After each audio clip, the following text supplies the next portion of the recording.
केजरीवाल जी के अलावा किसी को हक नहीं, यानी सबसे ज्यादा ईमानदार व्यक्ति होने का हक केजरीवाल के अलावा किसी को नहीं है। इनके लिए देश जरूरी नहीं है, इनके लिए जनतंत्र जरूरी नहीं है, केवल और केवल सत्ता के लिए ये किसी भी हद तक जा सकते हैं। लेकिन वो अलग बात है कि इनके 3 शीर्षस्थ ईमानदार तिहाड़ की हवा पानी के आदी हो गए हैं। दोस्तों नमस्कार, सादर नमन। आज मैं दिल्ली के मुख्यमंत्री अरविंद केजरीवाल जी के वादों, इरादों, घोषणा पत्रों और उसके कार्यान्वयन पर प्रकाश डालने जा रहा हूँ। आपको यह कैसा लगा, मेरा निंदा या तारीफ, इसे कमेंट करके जरूर बताइएगा। कृपया बेल आइकन दबाते हुए मुझे सब्सक्राइब करके अपना आशीर्वाद भी दीजिएगा। जैसा कि मैंने शुरू में ही कहा था, केजरीवाल जी के अलावा किसी को हक नहीं, यानी सबसे ज्यादा ईमानदार व्यक्ति होने का हक सिर्फ केजरीवाल जी को है। इसके अलावा किसी को यह हक नहीं। लेकिन वो अलग बात है कि इनके 3 शीर्षस्थ ईमानदार तिहाड़ की हवा पानी के आदी हो गए। उसमें भी वैसे अब लगने लगा है कि केजरीवाल जी और इनके सहयोगी आतिशी दोनों का नंबर भी तुरंत लगने ही वाला है। ईडी ने केजरीवाल को 5वां समन भी भेज दिया है और पेश न होने पर कोर्ट का शरण भी ले लिया है। इधर आतिशी को भी क्राइम ब्रांच ने नोटिस दे दिया, मतलब 2-2 डबल आफत। क्योंकि 3 दिन पहले आतिशी ने एक प्रेस कॉन्फ्रेंस करके दिल्ली के जनता को यह बताया था कि भाजपा आम आदमी पार्टी के 7 विधायकों को तोड़ने के लिए उनसे संपर्क किया था और इसके लिए उन्हें 25-25 करोड़ का ऑफर भी दिया है। आम आदमी पार्टी के 7 विधायकों को भारतीय जनता पार्टी ने 25-25 करोड़ रुपए का ऑफर दिया भारतीय जनता पार्टी में आने के लिए। भाजपा ऑपरेशन लोटस चला रही है, जिसके तहत आपके 21 विधायकों से संपर्क में है। इसी बात पर भाजपा ने आतिशी पर मुकदमा दर्ज कराया है। दोनों बार ये ऑपरेशन लोटस फेल हुआ, क्योंकि जो आम आदमी पार्टी के विधायक हैं, वो भारतीय जनता पार्टी की धमकियों से नहीं डरते हैं, भारतीय जनता पार्टी के लालच में नहीं आते। इस बार भारतीय जनता पार्टी ने ऑपरेशन लोटस 2.0 चालू किया है, जिसमें अरविंद केजरीवाल जी को गिरफ्तार करने के बाद आम आदमी पार्टी के विधायकों को डरा के, धमका के दिल्ली की सरकार को गिराने की कोशिश करेंगे और दिल्ली में भारतीय जनता पार्टी की सरकार बनाएंगे। लेकिन मैं भारतीय जनता पार्टी को ये बताना चाहती हूँ, अरविंद केजरीवाल जी को जेल में डाला तो दिल्ली की जनता इसका मुंहतोड़ जवाब देगी और आम आदमी पार्टी की सरकार पे जो प्रहार हो रहा है उसे कभी भी स्वीकार नहीं करेगी। इस पर आक्रामक होते हुए भाजपा नेतृत्व का कहना है कि माफी मांगने भर से काम नहीं चलेगा इस बार, क्योंकि पहले भी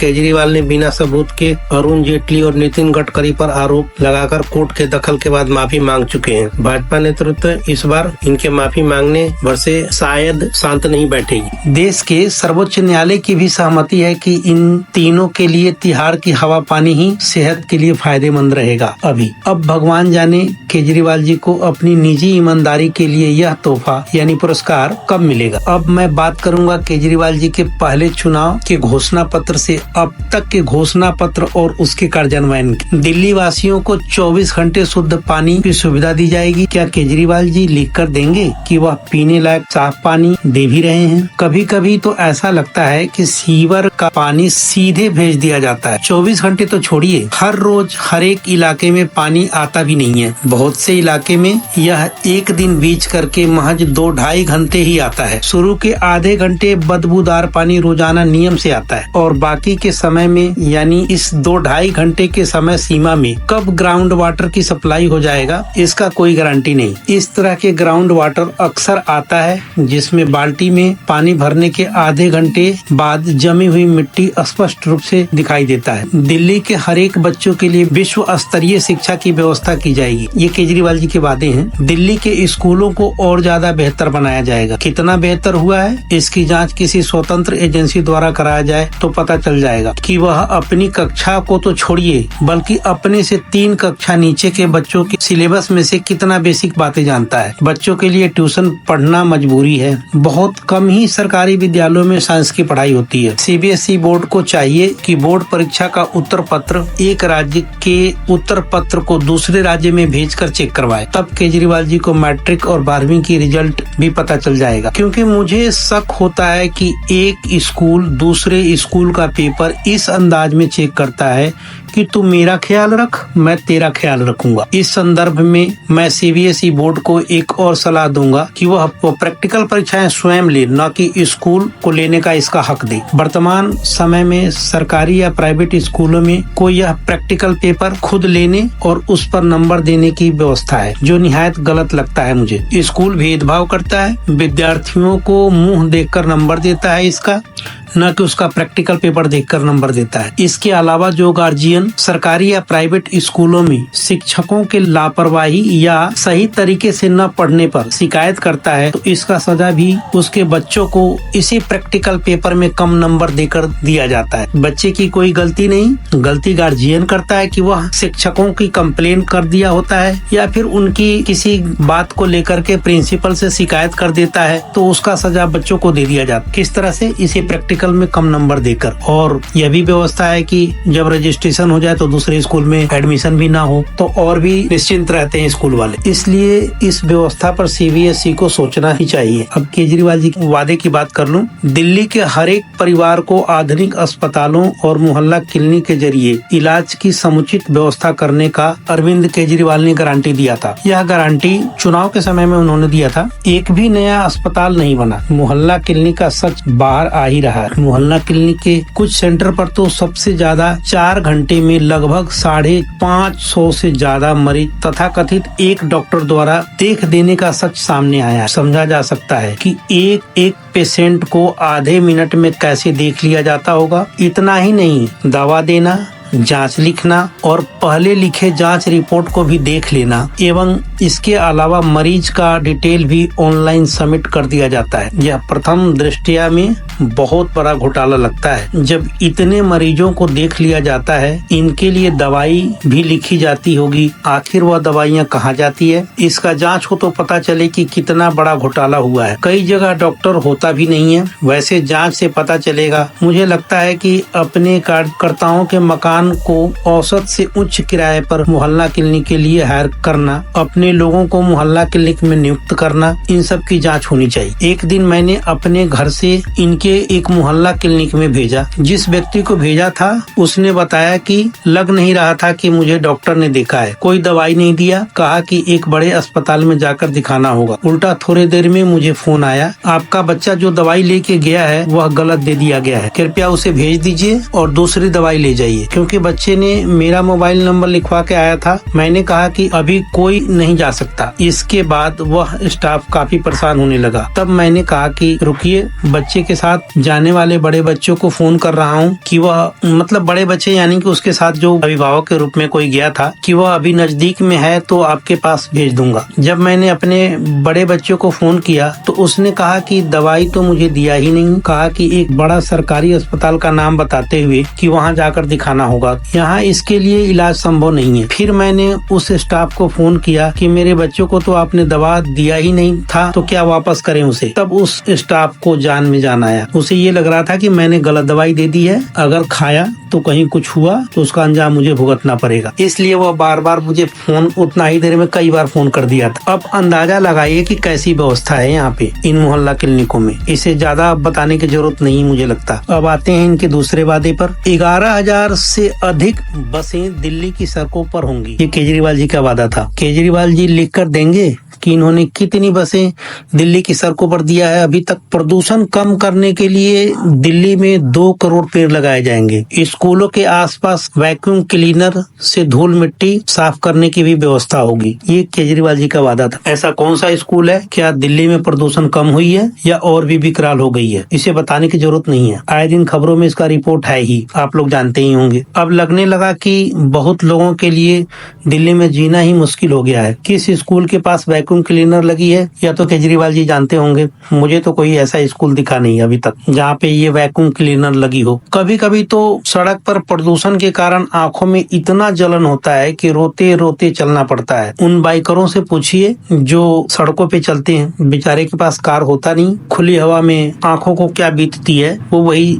अच्छा तरह बता पाएंगे। केजरीवाल जी को शायद इसका अंदाजा नहीं। केजरीवाल जी का अगला वादा था कूड़े को साफ कर 5 साल में दिल्ली को चमका देंगे, सड़क पर जमा कूड़े कचरे भी हटाए जाएंगे, दिल्ली के चप्पे चप्पे पर सीसीटीवी लगवाए जाएंगे, हर गली में स्ट्रीट लाइट लगेगी, कच्ची कॉलोनी में सड़क, नाली, पानी, सीवर, मोहल्ला क्लिनिक की सुविधा देने की गारंटी भी दिया था। बसों में मार्शल की तरह कॉलोनियों में मोहल्ला मार्शल की भी व्यवस्था शुरू की जाएगी। इन सब बातों का सच जानना है तो दिल्ली के हर एक इलाके में स्वतंत्र लोगों से पूछा जाए तो रिपोर्ट निगेटिव ही मिलेगा, क्योंकि किसी भी मोहल्ला में ऐसा कोई मार्शल है ही नहीं, क्योंकि जमीन पर ऐसा कुछ कहीं भी नहीं दिखता। हाँ, कई नए इलाके में सीवर लाइन बिछ रही है, इतना तो हम जरूर कह सकते। और साफ या गंदा पानी एक दिन बीच करके 2-2.5 घंटे के लिए जरूर आता है। अब सरकार है तो कुछ तो काम तो करना ही पड़ेगा। मोहल्ला क्लिनिक में घोटाले की ईमानदारी सामने आने ही लगी है, ये सबको पता ही चल रहा है। गरीब लोगों के लिए झुग्गी झोपड़ी के पास पक्के मकान होंगे, मुझे तो ऐसा कहीं मकान नहीं दिखा। अगर है तो केजरीवाल जी बताएं कि कहाँ पे ऐसा मकान उन्होंने बनवाए। अब मैं बात करूंगा केजरीवाल जी के पुराने वादों की, इनके उन पुराने घोषणा पत्रों की। केजरीवाल जी ने 2015 दिल्ली विधानसभा में मतलब उस चुनाव के घोषणा पत्र में कहा था दिल्ली में 500 नए स्कूल वह खोलेंगे।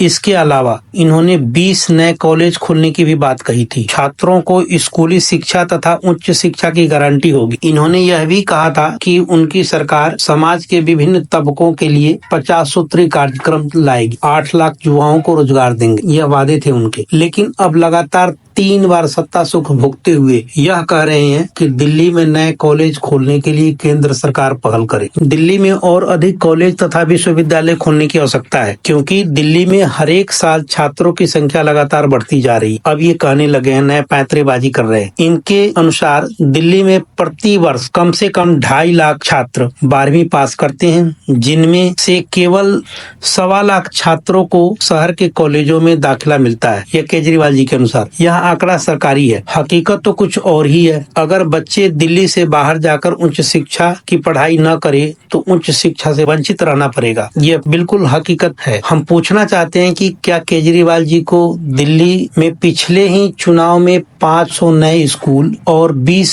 नए कॉलेज खोलने के वादे करते समय कोई नियम कानून पता था? अगर नहीं तो इन्होंने ऐसे ही यूपीएससी परीक्षा पास कर लिया है क्या? इतना नादान इन्हें कौन माने? इनके सामने स्कूल खोलने के लिए कौन सी बाध्यता आ गई कि कॉलेज तो कॉलेज 20 नए स्कूल भी अभी तक नहीं खोल पाए। इन्होंने एक बार यह भी कहा है कि मैंने केंद्रीय शिक्षा मंत्री को पत्र लिखकर दिल्ली विश्वविद्यालय अधिनियम में सुधार की मांग की है ताकि और कॉलेज स्थापित किए जा सकें। अब दिल्ली यूनिवर्सिटी एक्ट में बदलाव की मांग कर रहे हैं ताकि पब्लिक को यह कह सके कि हम तो काम कर ही रहे हैं, मोदी जी काम नहीं करने देती। आज स्थिति यह है कि डीयू में यानी दिल्ली विश्वविद्यालय में एडमिशन मिलना दिल्ली सरकार में क्लास 1 ऑफिसर बनने से भी ज्यादा मुश्किल है। यह बहुत खुशकिस्मती की बात होती है कि दिल्ली में एडमिशन, दिल्ली के डीयू में किसी बच्चे को एडमिशन मिल जाए, क्योंकि पहले से तीसरे कट लिस्ट 100% पे शुरू होता है और 100% पे खत्म हो जाता है। केजरीवाल जी के 2015 का घोषणा पत्र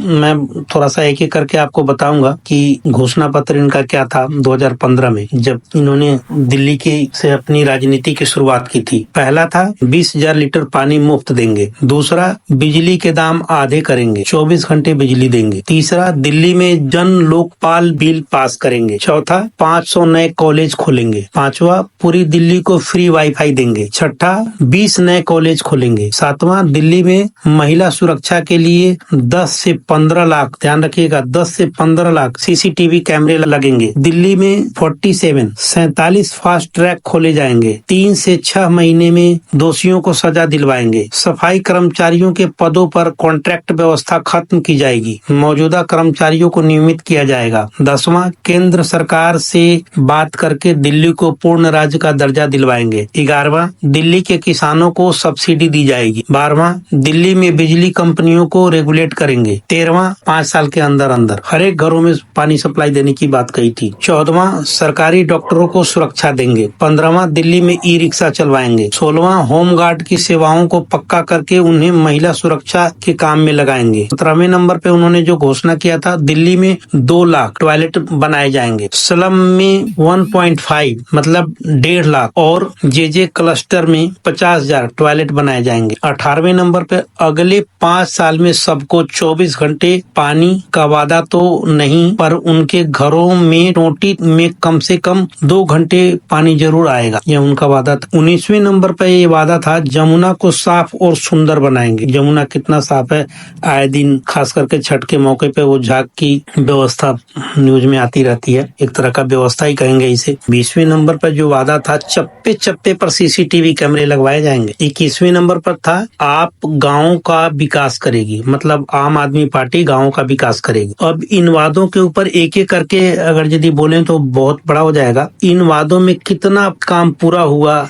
यह भगवान ही जानते हैं, या फिर मीडिया चाहे तो इनकी जांच कर सकता है, या स्वतंत्र एजेंसी कोई, या फिर कोई आम आदमी जो राजनीति से परे हो, राजनीति से अलग हट करके बात करे, या मेरे जैसा कोई न्यूट्रल व्यक्ति जो सच को सच बोलने में यकीन करता है तो सच सामने आ सकता है। लेकिन मीडिया इन बातों को करता नहीं इतना डीप में जा करके। आश्चर्यजनक बात तो यह लगता है कि दिल्ली भाजपा इकाई केजरीवाल जी के इन नाकामियों को जनता तक ले ही नहीं जाती है। नहीं तो जनता को ले जा करके बताए कि बताओ इनमें क्या हुआ क्या नहीं हुआ, तो शायद केजरीवाल जी को थोड़ा सा समझ आए कि हमें क्या करना चाहिए क्या नहीं करना चाहिए। सिर्फ वोट की राजनीति कब तक। धन्यवाद दोस्तों, आगे मैं किसी और एक ज्वलंत विषय के साथ आपके समक्ष उपस्थित होऊंगा।